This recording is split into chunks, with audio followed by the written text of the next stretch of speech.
It was the night before Easter in 1980, and the air in Toledo, Ohio, was still and calm, much like the city itself. The buildings stood tall in the dimming light, their windows glowing faintly under the streetlights. Toledo, known for its proximity to Lake Erie and the Great Lakes, was a place of tranquility. But little did anyone know, the peace of this city, especially in the small church near the Charity Hospital, was about to be violently interrupted by a gruesome act that would leave the entire community in shock. Inside the church, the nuns had gathered, busy with the preparations for the next day's Easter Mass. The faint scent of incense filled the air, and the rustle of robes echoed as they worked together in the calm atmosphere. But the evening's peace would soon be shattered. Sister Mary, the nun in charge of the evening service, walked toward the storage room around 8:20 p.m. She had to speak with Father Jerry Robinson, the priest who would be leading the service, to finalize the hymns for the night. This small room, about 20 square meters, was located next to the church. It was often used for storing items related to the service and was a familiar, everyday space to the nuns who worked there. But tonight, something felt wrong. As Sister Mary approached the storage room, she noticed an odd detail.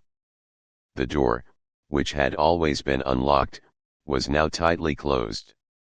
It wasn't just locked, it was sealed shut, an unusual and unsettling change for a room so frequently used. Curious and a little uneasy, Sister Mary approached the door.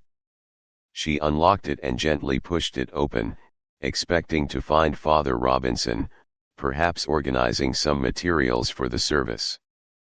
But what lay beyond that door was far from what she could have ever imagined.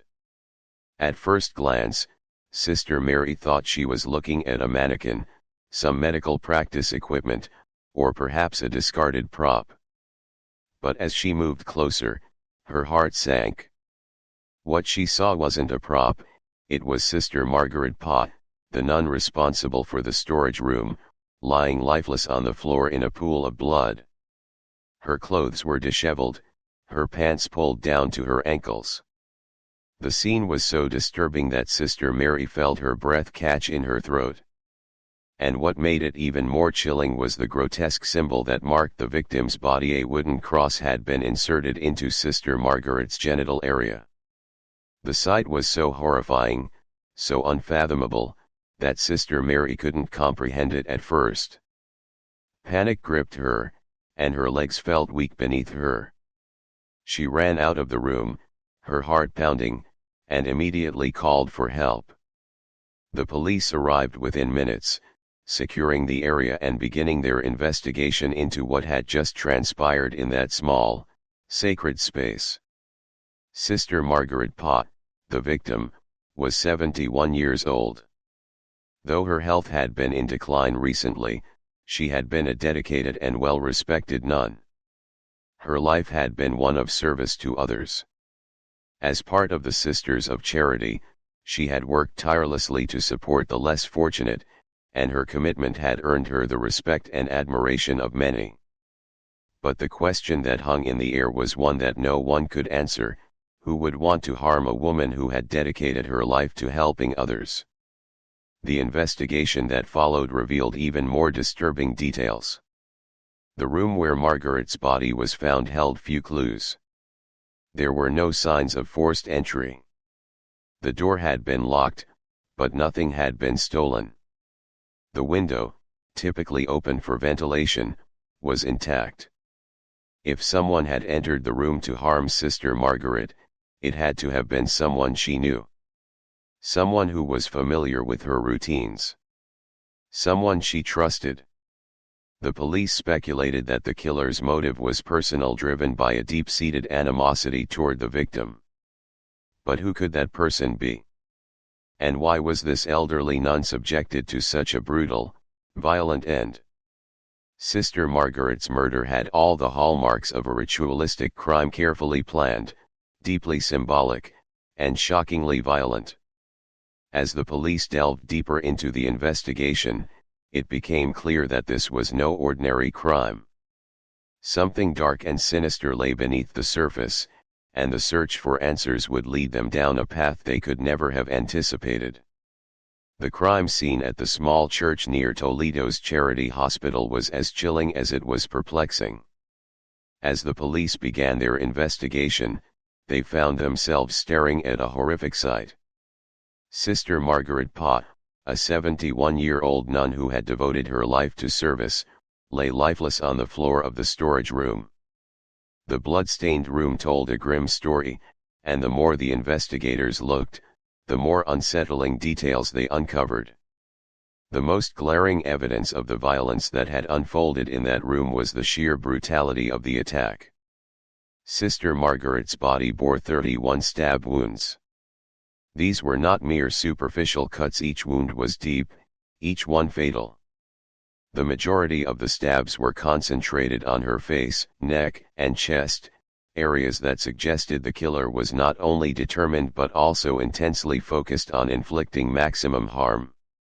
Despite the savagery of the attack, there were no signs of resistance. The absence of defensive wounds was particularly telling. It was as if Sister Margaret had been caught off guard, her trust in the person who attacked her so deep that she never saw it coming. This alone pointed to a chilling reality: the murderer was likely someone familiar to her, someone she would have felt safe with. The positioning of her body further added to the mystery. Her arms were outstretched along her sides, her palms facing downward, as if she had been restrained before the attack. This posed another question: was she subdued beforehand? Had she been forced into submission before the killing began? The fact that no one had heard anything unusual from the room added to the eerie silence that seemed to hang over the crime scene. There was no struggle, no screams, just a sudden and brutal end.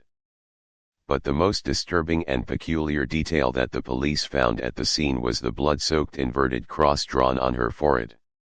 It was a symbol often associated with satanic rituals, and its presence immediately raised alarms. Could this be a religiously motivated crime?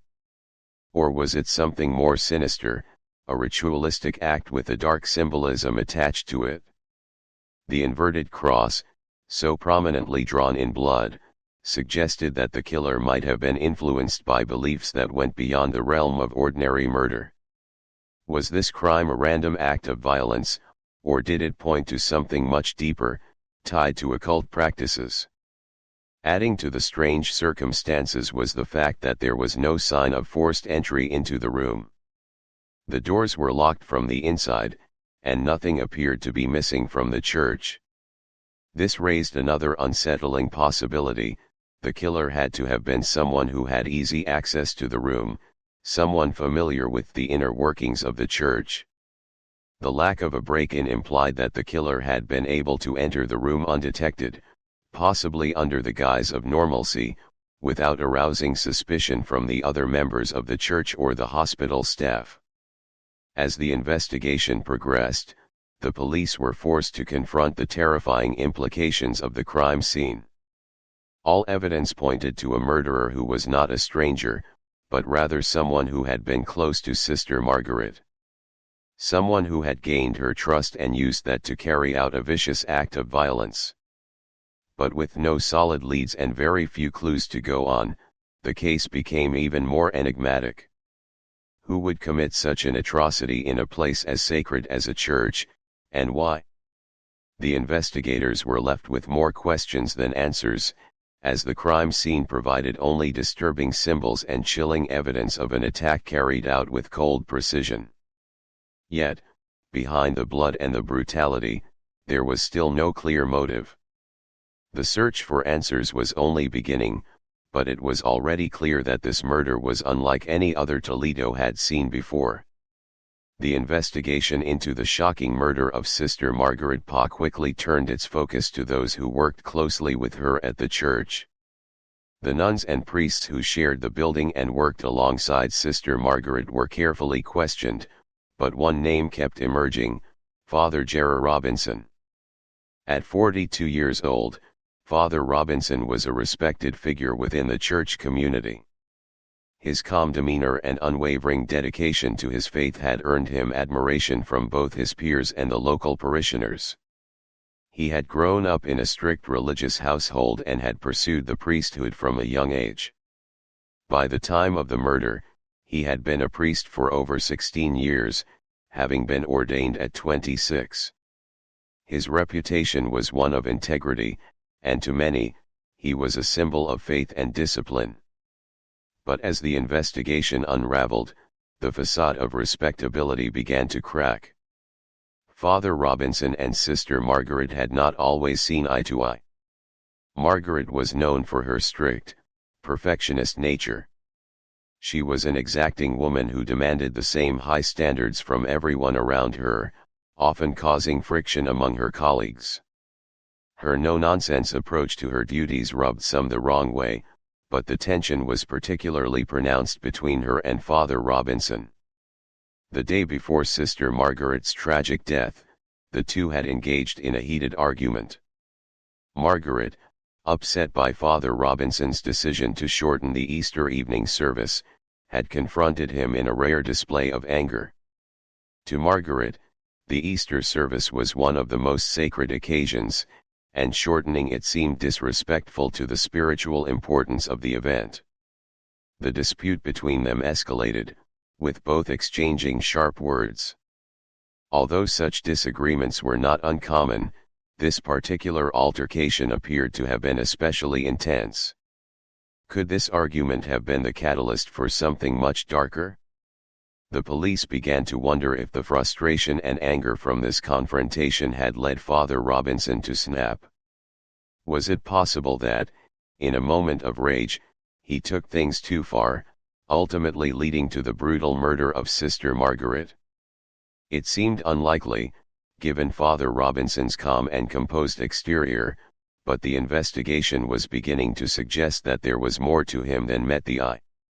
As the police continued to dig deeper, they learned more about the strained relationship between Father Robinson and Sister Margaret. He had long resented her perfectionist attitude, feeling that it undermined his authority as a priest. Some church workers revealed that Margaret's controlling ways had made her unpopular among certain members of the church, but it was particularly clear that Father Robinson had struggled with her dominating presence. In fact, it was reported that the two had clashed on several occasions over trivial matters that many would have considered minor. Yet, the underlying tension had been steadily building, leading to a final, explosive confrontation just a day before her death. Now, with Father Robinson's name coming to the forefront of the investigation, the police had to decide, was he simply a victim of unfortunate circumstances, caught up in a bitter dispute with someone they believed could never become the victim of such violence? Or did this argument, this clash of wills, trigger a violent act that would go down as one of the darkest chapters in the history of the church? Father Robinson was quickly brought in for questioning. As the investigation continued to unfold, every word he spoke was scrutinized. His calm, almost emotionless demeanor made him appear suspicious to the officers. Was he hiding something? Or was he truly as innocent as he claimed to be? As the investigation into Sister Margaret's tragic death continued, the police began to pay closer attention to Father Robinson's behavior on the night of the murder. His actions, or rather his lack of action, were beginning to raise serious questions. When the news of Sister Margaret's murder spread through the church, chaos ensued. Doctors, nurses, nuns, and church staff rushed to the scene, desperate to understand what had happened. But amidst the flurry of activity, one person's delay stood out: Father Robinson. His room was located not far from the storage room where Sister Margaret's body was found, yet he was one of the last people to arrive at the scene. This delay seemed odd. If a priest were truly concerned about the welfare of his fellow clergy, surely he would have been among the first to respond to the emergency. But instead, Father Robinson arrived after many others had already gathered at the scene. His calm demeanor upon hearing the news of the murder only added to the growing suspicion. While others were visibly shaken, he appeared composed and unemotional, a stark contrast to the gravity of the situation. His reaction or lack thereof was unsettling. Investigators began to wonder, was he truly indifferent to the murder of a fellow sister, or was there something more sinister at play? But the most incriminating detail came when the police conducted a search of Father Robinson's personal belongings. Inside his drawer, they discovered a 20 centimeters long letter opener, an item that bore a striking resemblance to the weapon used in the murder. The knife was meticulously clean, as though someone had taken great care to erase any trace of its use.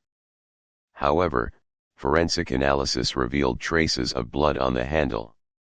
When the blood was tested, the results confirmed what the investigators had feared: the blood matched the type found on Sister Margaret's body. This discovery was the breakthrough the investigators had been waiting for. The letter opener, a weapon that had been so carefully cleaned, now appeared to be the key piece of evidence linking Father Robinson to the crime. It was as if he had tried to cover his tracks, to remove all signs of his involvement. But the bloodstains told a different story. They were the final, undeniable proof that Father Robinson had a hand in Sister Margaret's brutal death. As the investigation continued to unfold, the pieces were beginning to fit together. Father Robinson's strange behavior, his delayed response to the emergency, and the discovery of the weapon in his possession painted a chilling picture of what had transpired that night. What was once a quiet church and a tragic death now seemed to have a far darker, more complex story behind it. The investigators were closing in, and Father Robinson's secrets were slowly being exposed. But the question remained: would these clues be enough to bring him to justice, or would he manage to slip through the cracks once again? As the investigation deepened, the evidence against Father Robinson became increasingly undeniable. The letter opener, which had been found in his personal drawer, was an exact match to the weapon used in Sister Margaret's murder. Forensic tests had confirmed that blood on the handle of the knife matched the blood type found on the victim. Moreover, Father Robinson's strange and unfeeling behavior, along with numerous testimonies from those who had witnessed his tension-filled relationship with Sister Margaret, painted a damning portrait of a man who could very well have been responsible for her brutal death. Despite his protests of innocence, it seemed clear to investigators that Father Robinson was the prime suspect in the case. The mounting evidence and his suspicious actions made his guilt look more and more likely. The moment of truth arrived when the police took the decisive step: they arrested Father Robinson. But just as the investigation seemed to be nearing its conclusion, a powerful obstacle emerged: the church. In an unexpected move, the church intervened and transferred Father Robinson to a new location, away from the public eye. This swift and sudden action effectively shut down the investigation, leaving law enforcement with little recourse to continue their work. The church's intervention sparked outrage in the community. People were furious that the investigation, which had seemed so close to solving the mystery, had been halted by the very institution that was meant to uphold justice and morality. The public demanded accountability, but there was little anyone could do to challenge the church's decision. Father Robinson's transfer ensured that he would remain out of reach, and the case, though not forgotten, slowly began to fade into obscurity. For years, the murder remained unsolved, the investigation stalling and eventually going cold. Father Robinson, shielded by the church's actions, was free from the scrutiny that had once surrounded him. But the mystery surrounding Sister Margaret's death lingered in the minds of those who had followed the case. Was he truly the killer, or had the church acted to protect one of its own? The truth seemed buried, leaving the public in suspense, questioning what really happened behind the closed doors of that small church in Toledo. But in the quiet aftermath, something was stirring. The case might have been closed, but it was far from forgotten. In 2003, a shocking revelation stirred the long-dormant investigation, bringing the case of Sister Margaret's murder back into the public eye. For 23 years, the truth had remained buried, tucked away in the shadowy corners of the church's protective walls. But then, a letter arrived at the Toledo Police Department that would shake everything to its core. The letter was written by a woman who claimed that she had been sexually assaulted by Father Robinson as part of a twisted satanic ritual. In the letter, she described a series of harrowing encounters with Father Robinson, each one more disturbing than the last. According to her account, she had been manipulated into these interactions, with Robinson offering her money in exchange for participating in the ritualistic ceremonies. She spoke of how she had been coerced into silence, her life forever changed by the events she had endured. Her words were a desperate plea for justice, and they painted a chilling picture of Father Robinson's secret life. This revelation was a pivotal moment in the case. It was clear now that Father Robinson had been hiding a dark, dangerous secret. The woman's testimony prompted the Toledo police to reopen the investigation into the murder of Sister Margaret. As they began to delve deeper into Father Robinson's life, they uncovered a disturbing network of people and events linked to him, an underground religious group that had been conducting satanic rituals in secret. The more the police uncovered, the more it became evident that Father Robinson was not the man he had portrayed to the public. He was not simply a priest, but a man deeply entangled in dark practices, using his position to manipulate and control others. The group he was involved with had used women as pawns in their rituals, exploiting them for their own twisted purposes. This revelation not only exposed the depravity lurking beneath the surface of Father Robinson's respectable image, but also cast a shadow of suspicion on the events surrounding Sister Margaret's death. As the investigation resumed, the pieces of the puzzle began to fall into place. The police examined the details of the murder once again, now with the knowledge of Father Robinson's involvement in satanic practices.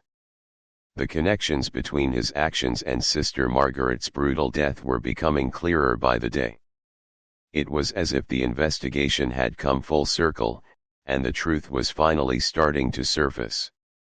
But would the evidence be enough to finally bring justice for Sister Margaret, or had the truth been obscured for too long? The question remained: how far had Father Robinson gone in his manipulation of those around him, and what was the true motive behind the murder of Sister Margaret? The story, once thought to be closed, was now more complex and chilling than ever. The trial of Father Jerry Robinson in 2006 marked the dramatic culmination of a case that had haunted Toledo for more than 2 decades. It was a case that had been mired in secrecy, manipulation, and suspicion, but now, in the courtroom, the truth was finally being uncovered. The trial came 26 years after the brutal murder of Sister Margaret Pa, and it promised to provide answers to the many questions that had lingered for so long. The prosecution presented a damning case, meticulously tying Father Robinson to the murder. Central to their argument was the discovery of a letter opener, which had been found in Robinson's possession. Forensic evidence confirmed that this very letter opener had been used in the brutal stabbing of Sister Margaret. The blood found on the weapon matched the blood of the victim, creating an undeniable link between the priest and the crime scene. The prosecution also brought forth testimonies, some of which detailed Robinson's erratic behavior, his questionable involvement in satanic rituals, and his manipulative tendencies. They painted a clear picture of a man who had crossed a line between his sacred role and the darkest of actions. On the defense side, Father Robinson's legal team tried to paint him as a victim of a web of lies, arguing that his confession had been coerced during his interrogation. They claimed that he had been pressured by the police into admitting guilt. They also questioned the validity of the evidence, attempting to cast doubt on the blood found on the letter opener and the other physical evidence that tied him to the crime. But despite their efforts, the jury remained unconvinced. The defense's arguments, though persuasive to some extent, didn't hold up against the weight of the evidence and the shocking details that had emerged throughout the trial. The jury deliberated for several hours, but when the verdict was read, it was clear that the truth had finally caught up with Father Robinson. He was convicted of the murder of Sister Margaret Pa. The sentence, 15 years in prison. The courtroom was filled with tension, as those who had followed the case for years knew that justice had, at long last, been served. But this wasn't the end of the story. Father Robinson, still maintaining his innocence, appealed the decision, hoping for a chance at freedom. His appeal was rejected, and the case that had captivated the public's attention for so long came to an unfortunate conclusion. Father Robinson's final years were spent behind bars, reflecting on the dark path that had led him to this point. At the age of 76, he died of a heart attack in prison, his life ending in obscurity after a career built on lies and deceit. The case of Sister Margaret's murder, however, remained a dark stain on the Church's history, a chilling reminder of the lengths to which some individuals will go to hide their darkest secrets. Though Father Robinson's conviction brought some sense of closure, the case left behind lingering questions about the Church's role in protecting him, the extent of his involvement in satanic rituals, and the true nature of his relationship with Sister Margaret. As the years passed, the memory of Sister Margaret and the mystery surrounding her murder continued to haunt those who sought the truth, reminding us that even those who appear to live the most devout lives can harbor unimaginable darkness. The story of Sister Margaret's murder remains one of the most haunting tales in Toledo's history. A beloved nun, a priest who had once been seen as a role model, and a case that remained unsolved for over 2 decades. The events surrounding this tragic crime raise difficult questions about the Church, power, and the dark side of human nature. The murder was not only a personal tragedy but also a deep stain on the Church's reputation. It serves as a chilling reminder that evil can lurk in the most unexpected places, even behind the facade of holiness. As we reflect on this case, we are reminded to question everything, to look beyond the surface, and to never stop seeking the truth, no matter how uncomfortable it may be. The story of Sister Margaret Pa may be over, but the lessons from her tragic death continue to resonate today.